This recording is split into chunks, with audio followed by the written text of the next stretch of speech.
All right, chapter 1158 hit us with a bombshell. A gravestone in Wano, carved with the name Kozuki Moria. Yeah, Oda just confirmed that Gecko Moria, the goofy shadow warlord that we've been clowning on for years, he's actually the lost son of the Kozuki clan. At that one panel, it did not just rewrite Moria's backstory, it flipped the table on everything we thought we knew about this guy. Up until now, Moria's whole identity was wrapped around his L. He went toe-to-toe with Kaido, got his crew wiped, and spiraled into corpses and shadows to cope. But this gravestone, it changes everything. He wasn't just a tragic warlord, he was a hidden branch of the same family that ruled Wano, crafted the poneglyphs and safeguarded Void Century history. And Oda, being Oda, he's been hinting at this connection forever. The gravestone says Moria was born in the West Blue but raised in Ringo. That lines up perfectly with what we already know in regard to Kaido because he defeated him in Ringo, the land of graves. Add in the wordplay and it's almost disrespectful how obvious this was in hindsight. Kozuki literally means light of the moon. Gecko, the Japanese word behind Moria's name, means moonlight. Light of the moon, moonlight, bro. All right, that's straight up mirror imagery, classic Oda foreshadowing, and hiding the truth in plain sight for 20 plus years. I mean, chef's kiss. And think about how this flips his actions. Remember when you raided Wano 23 years ago, stealing Ryuma's corpse in Shusui? You always saw that as just Moria being a disrespectful, greedy villain. But if he's Kozuki, it explains even how he pulled it off. Wano is closed off. Outsiders don't just scroll into Ringo's grave sites. Like, that's crazy, but what if Moria was born there? If he was a native son of Wano, then suddenly he wasn't an invader breaking in, he was reclaiming something tied to his own heritage. He felt like it justifiably belongs to him. Now, this is bigger than just Moria is a Kozuki, because the Kozuki clan, they're artisans of the poneglyphs. They're literally tied to the deepest mysteries of the Void Century. Even if Moria can't read the stones himself, just being a Kozuki means his bloodline is linked to the most important struggles in One Piece, Oden, Momonosuke, Hiyori, and now Moria. I'm gonna throw Toki in there as well. So yeah, chapter 1158 didn't just give us trivia, it reframed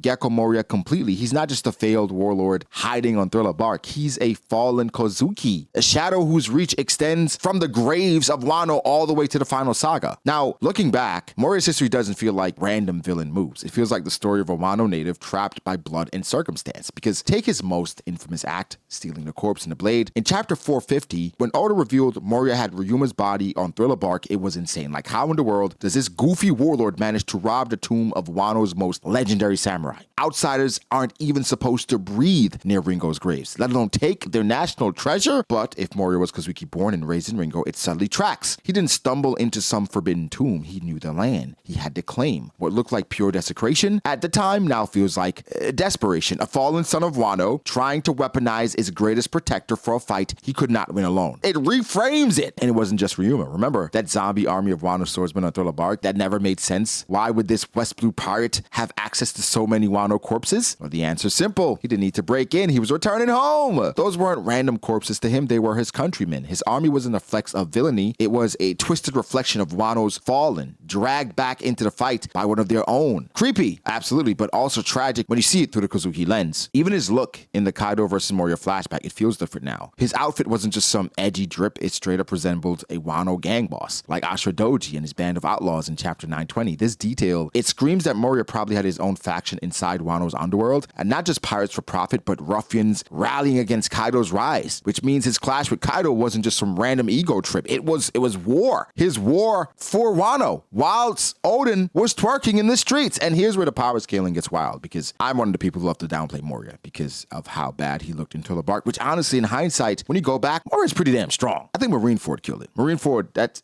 but either way, that's post-trauma, post-crew wipe Moria. The dude Kaido fought in Ringo, that Moria was different. He wasn't the lazy, bloated, fat Shichibukai we saw later. He was I'm not going to say Yonko caliber, but he was going up against a Yonko caliber dude, or somebody that was on that path. And so I don't even think you get the chance to fight someone like Kaido, relatively before his prime, unless you're already moving like a top tier threat. Now think about it. Kaido respects strength above all else. If Moria was truly fodder, Kaido wouldn't have wasted his time. Now the fact that their battles scarred Ringo and shaped Moria's entire legacy, maybe it wasn't just a one-sided wash. Maybe it was an actual clash. And Moria does have a Hack's devil fruit, and the resources of Wano's corpses, and the drive of a Kozuki heir, defending his land. Kaido's just strong as shit.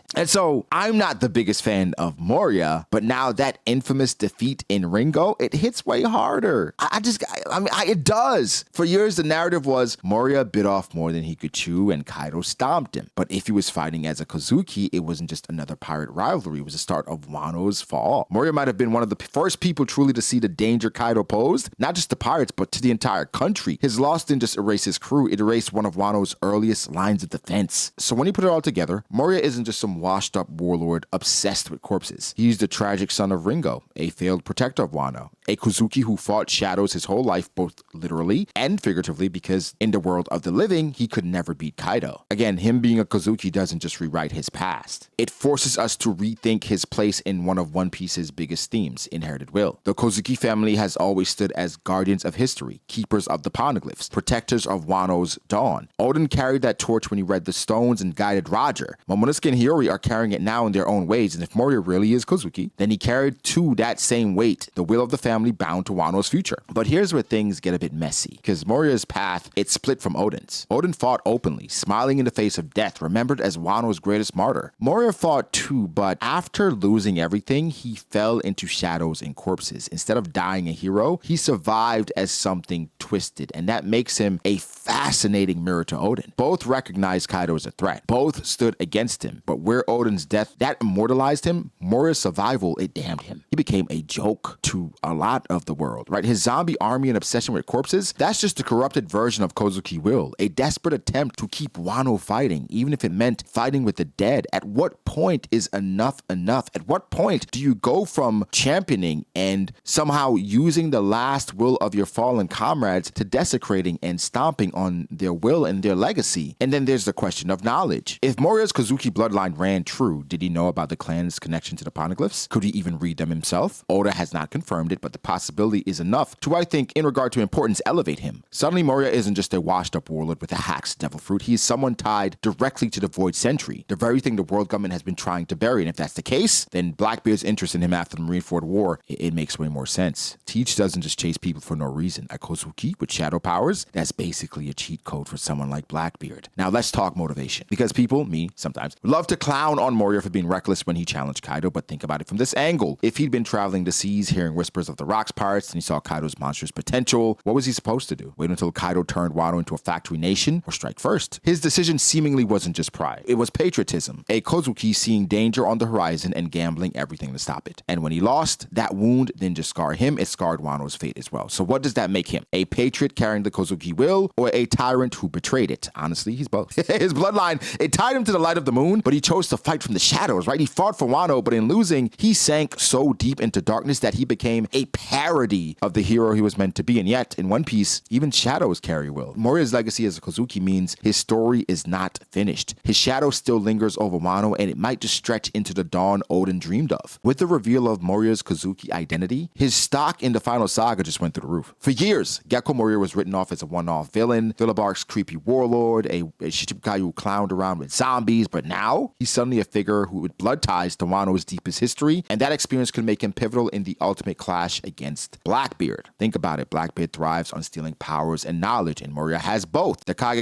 no Mi alone is terrifying in the right hands, but paired with Kozuki heritage, that is a gold mine. He might hold insights into poneglyphs, Void Sentry secrets, or even Wano's underworld connections. Pluton! And in a war where information is just as deadly as firepower, that makes Moria a dangerous piece on the board. Someone even Teach would see value in. But here's where things get really lit. The possibility of Moria siding with Luffy. His whole life he'd been fighting in the shadows, literally and figuratively, but the Kozuki bloodline, it ties him back to the same fight Oden died for. What if this is where Moria finally steps into the light? He could use his shadow fruit in ways we've never seen. Imagine him reinforcing Luffy's forces with an army of shadow warriors, or countering Blackbeard's darkness with shadows that refuse to be swallowed. Add in his knowledge of Kaido, the Rocks pirates, and Wano's history, or hidden history, and suddenly Moria isn't just support, he's a tactical weapon, or like an ace up Luffy's sleeve. No pun intended. But it would give him redemption. For decades, he's been seen as a failure, a washed-up Shichibukai living living off the scraps of the past. But if he joins the final war, he wouldn't just be fighting for revenge, he'd be honoring the Kozuki name. Not Odin's way, not Momonosuke's way, but Moria's way. A dark protector of Wano carrying his family's will in a way only he could. And also, guys, wouldn't it be dope to see Nightmare Luffy one more time, but aided by Moria? Think about what that would look like today. Nightmare Luffy combined with Gear 5? When we look at the final saga, I don't think Moria is just a ghost haunting Thriller Bark. He's a shadow stretching across the endgame itself, a Kozuki son of Wano who might have just played a crucial role in tipping the scales against Blackbeard. Now, there's the obvious elephant in the room of him joining Cross Guild and being an aid to them and their quest for the Pirate King that Buggy lit a fire under Mihawk and Crocodile, so that's in the cards. Of course, Perona already being there does bolster that theory a lot, and Moria, again, he could serve the Cross Guild the same way he could serve Luffy in the final war, where he is really important. And again, do we remember Crocodile was looking for in Alabasta the ancient weapon Pluton? If you give him Moria, you're literally giving him direct access to that ancient weapon. Also, I think Moria and Crocodile could relate to each other a little bit. Two warlords who went into the New World and somehow, and they got dominated and they lost their will, and now they're back with more importance. I mean, Crocodile is another one that could be elevated once we find out his true nature or lineage or what the hell he even is. And we think he's a woman or Luffy's mom, but I mean, we really have to figure it out. But guys, I think this reveal changes how we see Gecko Moria. He's not the goofy warlord. Actually, yeah, okay,